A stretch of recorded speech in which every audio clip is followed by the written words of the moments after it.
We are so happy to have you back with us for another episode of Meet My Mississippi Authors and Artists on the Hill Country Network. I have the most wonderful guests, and we have another treat for you today. And I always let my guests introduce themselves because I want you to feel like, hey, you know them just like I know them. So please tell us who you are and where you're from. I'm Joe Edd Morris. I'm from New Albany.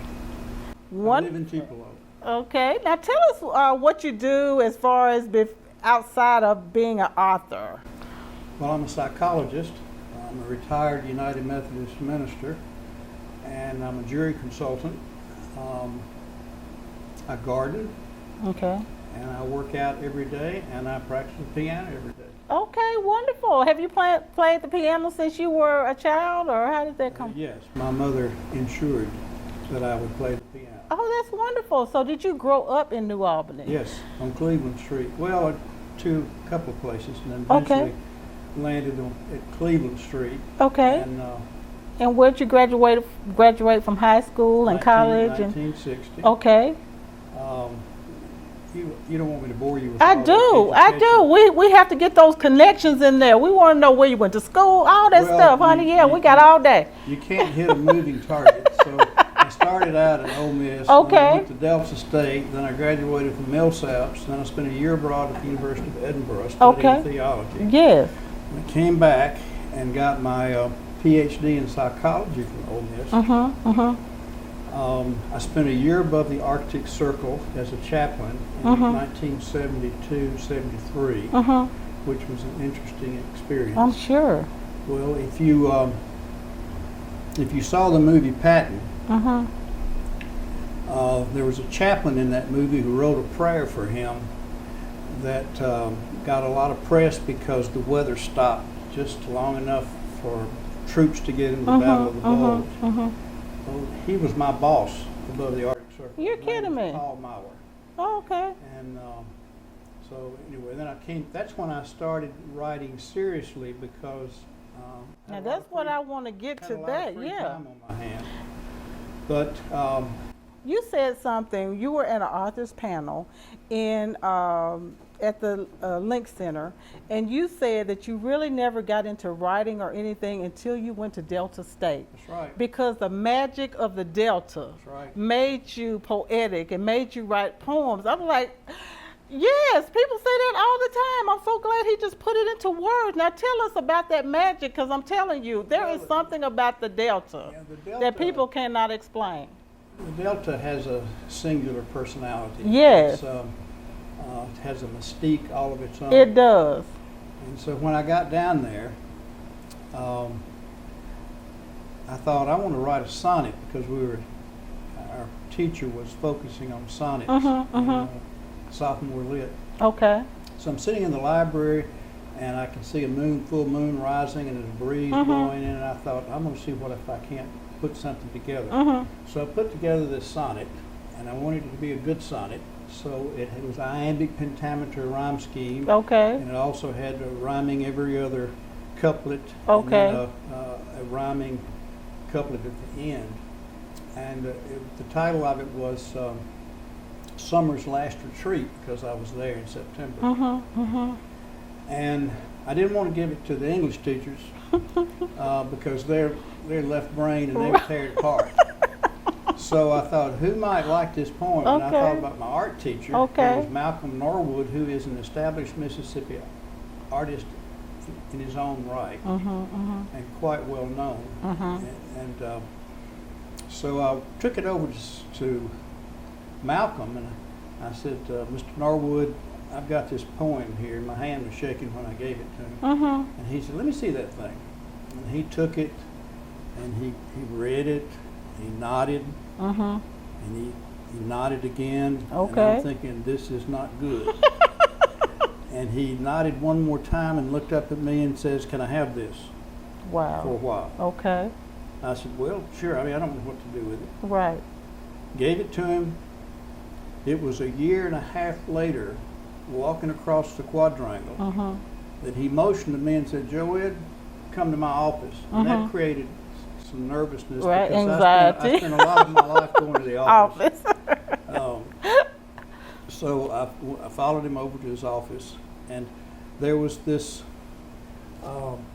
magazine that was turned down like this on his desk. When we walked in, he turned it over and he pointed to the upper left-hand corner and said, "Look at that." And your name. He didn't even say anything. Okay, He just just pointed. pointed. And there was my poem. And the magazine was the Delta Review. Yes. A literary That is a magazine. big, yeah, that's a big I deal. cannot tell you how I felt in that moment. Wow. Because that's when it kicked off right there. I'm a writer. Yeah. Well, I've written something. You say I'm a writer. So then I tried some poetry. It was really bad poetry. I thought William Faulkner said that. I tried he the did. poetry and it just wasn't for me. So I'm glad he went I've away read from some that. of his poetry, and it was bad poetry. Okay. Some of it was good. Okay. But when I got above the Arctic Circle, I had a lot of time on my hands, and I was kind of like a fireman. I was there only if a problem arose. So I started writing a novel called, the title I put on it was The Pillar Dark, and it was about Mississippi in the 60s. And the pillar dark represented the pillars of the church, the pillars of society, the pillars of the institutions, the educational institutions, the pillars of the halls of legislature, and the pillars of the backwoods, the pillar dark. I got the idea from Robert Frost wrote a poem entitled Come In. And in that there's this line that said, "And I heard thrush music from the pillar dark, a call to come in." Wow. And so I was trying to do all this layered stuff, Okay. and I'm going to jump ahead and fast forward to when I met the lady who is my wife now. Okay. And she liked what I was writing, but she said, "Joe Edd, it's why don't you just tell the story?" I know, we have to have a degree, a PhD to get to all these pillars here. You know, just tell this story. Well, I told the story.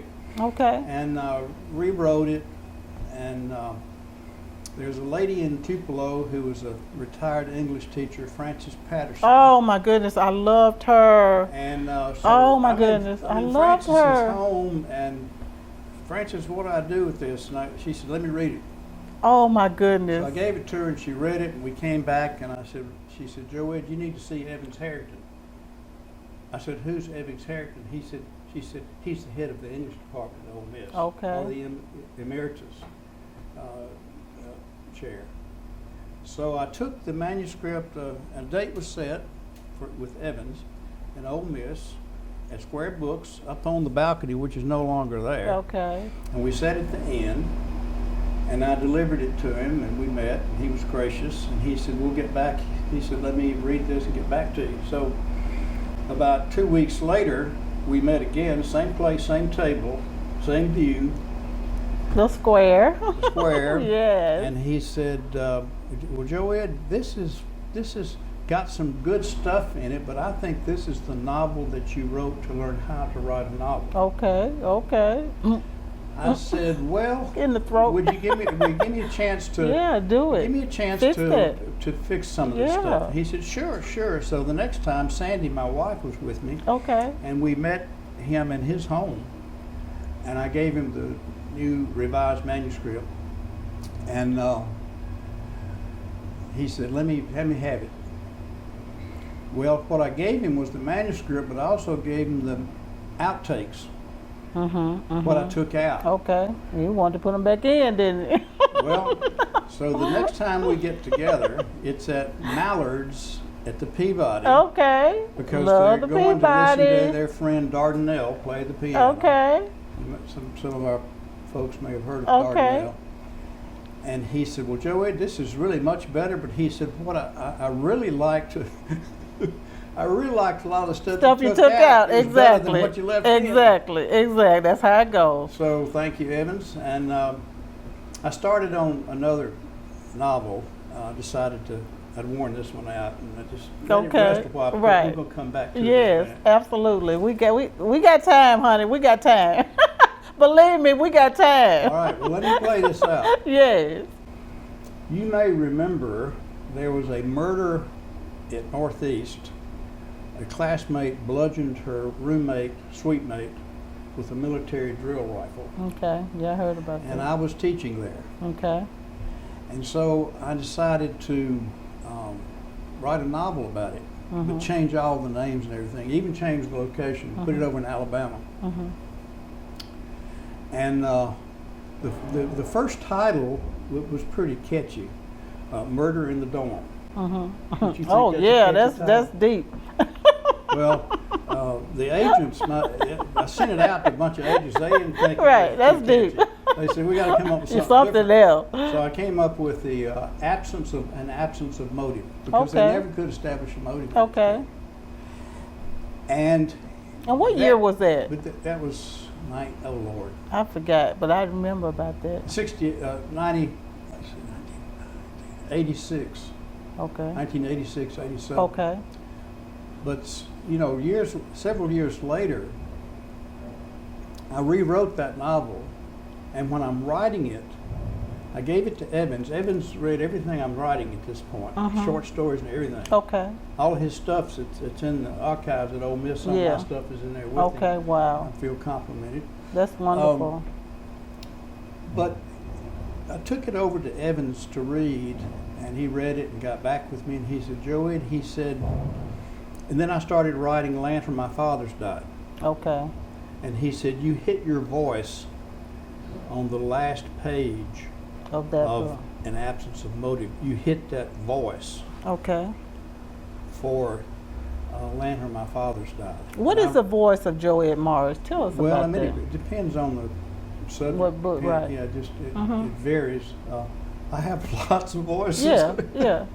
What is your style? What is your way of writing, and what is your message, kind of? And we want to talk about, some of them have been on the list, bestsellers list and all that. We need to talk about all of that. One of them that's just coming out, one you're getting ready to write or publish. Tell us all about, what's your first novel, second novel? Tell us all of that. Well, let me go back to Land Where My Fathers Okay. Died. Yes. I was still writing, but I was writing, in fact, I may be the most unaccomplished published. You said that fiction so many writer. times. We were on a panel. I always tell It's people how good- we met. We but were on a it's getting writer's to where panel. I might not be able to say that anymore. I know, because you are very accomplished Well, now. I was putting out stuff, sending stuff Yeah, out to you agents, said that. and I'm getting rejections. But I kept on writing because, why do I write? It's not for the money, obviously. Oh, yeah, well, we If know it how was that for the goes. money, I would have We quit quit a long time ago. I I'm quit telling that you. I sign, tell people that. you know? Y'all better know that, writers. You ain't don't gonna do get it the for the cash money. cow right away. And the happiness is not in the final product; it's in the process. It is. It is. And I write because I get a thrill. I get a rush out of writing a good sentence. I just keep doing it. Okay. Keep trying to write good sentences. I love that. You know, I love that. not every sentence you write is going to be a good sentence, but every once in a while you're along and the muse is with you and everything's falling into Yes. place, and then And these you look words at it come and to say, place, wow. And this is wonderful. Yes, it's magic. It may be 4:30 in the morning. Yeah, and, yeah. But I get a nice. Let me go back to Frances Patterson. I have to put a commercial in here for her. Love this lady. Every time that we had our substitute teacher in Tupelo, she was it. And I don't care what subject, math, English, whatever it was, we were going to talk about poetry. I don't care what she was substituting. We're going to have Emily Dickinson, Dickinson, we're going to have that, and we're going to talk about poetry. I don't care what, social studies or whatever. I got to tell you this story. That red hair, honey, she'd have her makeup, be doing the makeup between teaching us some poetry. She invited me to attend a Rotary luncheon, but it was not for me to come to hear the speaker, though the speaker was the guy who started the Southern culture, Bill Ferris. He's there, but she wants me to meet him. Okay. Because she wants him to help me get published. Okay, she's like that, And honey. so Frances is sitting there at the table, and I'm sitting there with her. Okay. And his Oh, eyes yeah. are glued on that Okay, checkbook. right. Well, And she she's got saying, it. She had we it. got to get Joe Edd published. Now we got to do, and he just sitting there looking at that checkbook. And finally, she wrote out a check for $10,000. Yeah, that's and the gave kind of it to people him. I love. And he That's what I'm talking about. less who I was. Right. Hey, know. that's wonderful. Now tell us about this accomplishments and all how the books are taking off and everything now. Well, it's on the bestseller. The book that I think is the best that I have ever written. Okay. Is The Last Page, and it's theological fiction about the last page of the Gospel of Mark. Because when you read through the Gospel of Mark, you get to the 16th chapter and the 8th verse. There are these disclaimers, and it says the following passages are not present in the earliest manuscripts, which means that they were added later, and there's significant evidence that they were added later. What happened to that last page? It was about the resurrection. So I was able to weave the concepts of the resurrection into a thriller where these two people, archaeologist and a book expert, go into the heart of Arab Spring to a place called Malula. And I have been to Malula. Okay. So years ago, I went to Malula and I saw those caves. Okay. And so from all of that, putting it together, was able to weave the story about the last page. And that's probably the best thing that I've written up into the prison. And I think the prison is a good piece of work. I put a lot into it. I worked in 2 private prisons, maximum security prisons.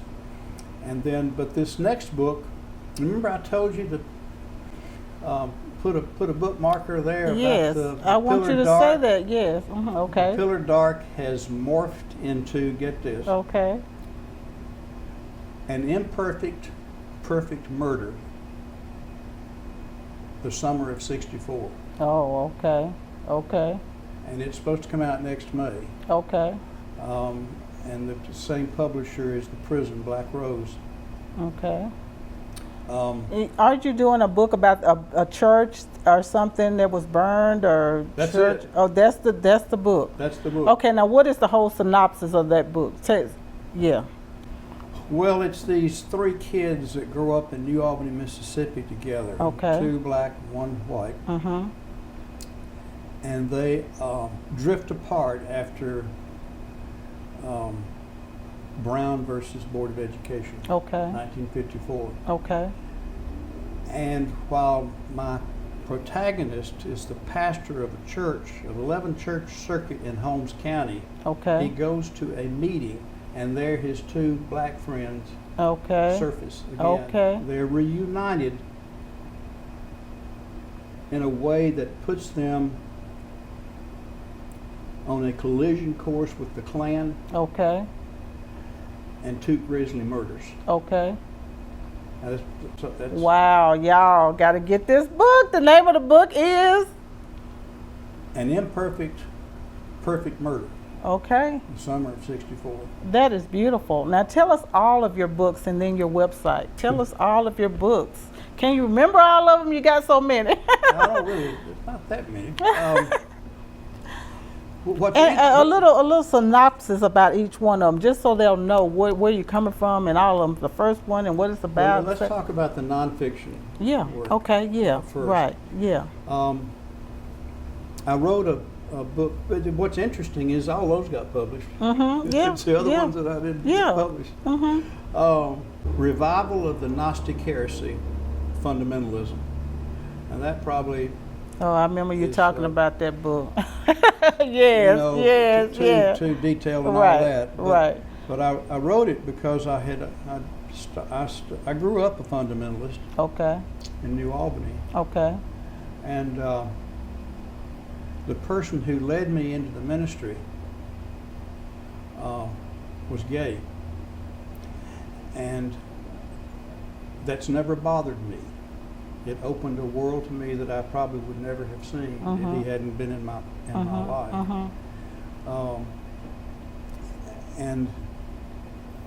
But fundamentalism, with its emphasis on the literal interpretation of the scripture and on its exclusion of other people, to me is not the gospel. and I decided I needed to write something about it that might even be used in seminaries, and this book is being used in some seminaries. Okay. So accomplished that. Then Dr. Roy H. Ryan and I combined our knowledge to write a book called Old Testament Myths and Legends. But guess what? Nobody was interested in legends and myths. Okay. So we had to change the title Okay. to Old Testament Stories, What Do They Say Today? Okay. Oh, okay. That's and we good. wrote a companion piece to that, New Testament Stories, What Do They Say Today? And then I wrote a book called 10 Things I Wish Jesus Hadn't Said. And What's one of them? Go and Sin No More. Okay. I wish he hadn't said that either, because I'm like, I wish. Okay. And that, I think that pretty much clears up the nonfiction pieces. But the fiction stuff, I've already covered most of that. Okay, but I just kind of want them to list them so they'll remember. We'll just Well, kind there's a of, lot we're going of to it. flash the book, we're going to flash the book covers up on our screen when we do. I've had more not published than published Yeah. in the world of fiction. But one thing that I am proud of, I just finished a book on my mother, a memoir, and it's entitled Josie. Oh my goodness, And wonderful. it's finished, and it's with a copy editor now. Okay. And I don't know who's going to publish it. I may have to Okay. publish it myself. Why not? I love self-publishing. But Get it's it out about New there. Albany. It's about the history of New Albany. It's about the history of different parts of the state. She went to Delta State. She Okay. went to Hines Junior College. She was an entrepreneur. She was a Renaissance woman.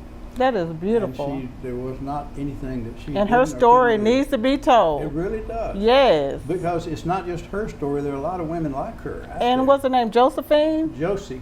Okay, her name was It Josie? was Joanne, but everybody Okay. called her Josie. Okay, okay. Yeah. That's what I was trying to figure out what the Josie was for. It's for And then- Joanne. I have another one Okay, that is a sequel to the last page that I talked to you about. right. And the title of it is The Lost Gospel. Okay. A lot of people don't know that in the Gospels of Matthew and Luke, there are some of the sayings of Jesus that are the same, and they got them from Mark. But then there are the sayings of Jesus that didn't come from Mark, that came from somewhere else. And it's called Q, from the German word Quell, which means source. And so I have written a fictional piece, but heavily documented Research, yeah. and researched, and it moves on two levels. Okay. The person who wrote these sayings down and saved them for perpetuity, and then the top level is the current time of my people from the last page who come together again. They're in love Wow. and they're going to get ready to get married. Wow, All this kind of wow, wow, stuff. So they find this, I don't want to say anymore. wow. It's the Lost Gospel. Let's leave it lost. Okay, is that the name? What's the name of that one? The Lost The Gospel. Lost Gospel. Wow. And it's finished. Okay. I'm in We need that too. We want that too now. Come on with it. We need Josie and we need the Lost Gospel. Come Well, I on wish with I it, had- Joe. I don't have any book covers for them. Yes, we need that, honey. Yes, get that out there. well. We are waiting. Okay. Now, what's the hot book right now? What is your best-selling book right now that's on Amazon or whatever? What's going hot cakes? What's going the on? Prison is doing pretty well. Okay. I got a link from my publisher and said, check this out. I clicked on it, and Kindle Unlimited. Yes, that's what I These are wanted you to people talk that about. Get them free. Right.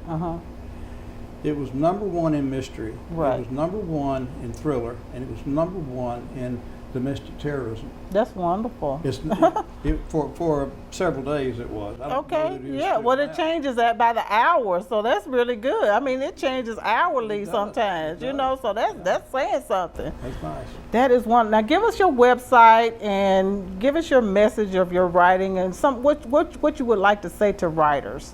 You know, your message to encourage writers. Just give us your website and then a okay. message just to encourage. All right. The website address is joeddmorris.com, and there's a reason for the 2 D's. There's a history there. In the 3rd grade, I turned in a paper to Miss Turner, who was my 3rd grade teacher. I loved her. She was a great teacher. But she said, "Joe Edd, you misspelled your name. I want you to go home and have your parents sign this that you misspelled your name." I thought that was a little over the top. Looking back on it, that was a little over the top. So I took it back, took the paper, I don't remember what it was about, back to my parents, and my dad took it, and he looked at it, and he said, "I'm not signing this." He said, "You go back and tell Ms. Turner that you can spell your name any damn way you want to." So, E-D-D. All right. In your face. My advice to writers is never give up. It's like it's a contact sport. You're going to get knocked down, you're going to get dragged, you're going to get pushed in the face, but get up, shake it off, go back and try to write that good sentence. Love that. Oh my goodness. I mean, can it get any better than that, y'all? I told y'all I have the most wonderful guest. We could go all day with him because I got so many questions. Okay, we're going to let it go. We're going to let it go. Thank you so much for being with us again on Meet My Mississippi Authors and Artists on the Hill Country Network. Stay tuned because you will not want to miss these people. One other thing that I would tell to authors, prospective authors, is to follow the advice of my wife gave to me. She's a former English teacher, and she said, "Joe Edd, just write the story and don't get into all these theories and imagery and symbols and everything." Well, guess what? When you just write the story, the symbols, the imagery, the themes percolate up They come out. effortlessly. You don't Yes. have to force them into the narrative. They're there.